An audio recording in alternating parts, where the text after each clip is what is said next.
kwibagirwa aho uturuka rimwe na rimwe hashobora gutuma ubura ikamba ryawe. Si n'ababyeyi twirengagiza gusa iyo tumaze gukomera, ahubwo ni buri wese twigeze gukenera tutaragera iyo tujya.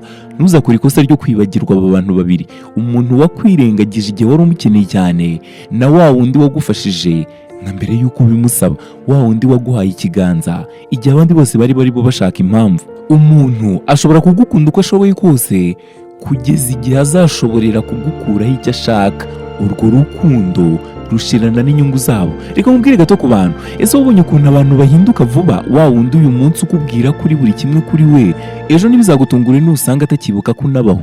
Umva ikindi nakubwira ku bantu nanone: ese wabonye ko iteka utaba criticized, utagawa n'abari hejuru, ahubwo iteka badafite na kimwe cy'ibyo utunze usanga aribo bakujora.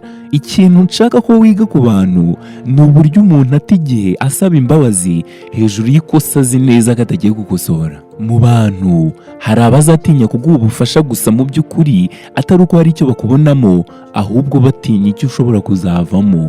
Muri iyi si niba wizeye ko buri umwe wese azakubera mwiza nk'uko nawe umubereye, aho uribeshya cyane.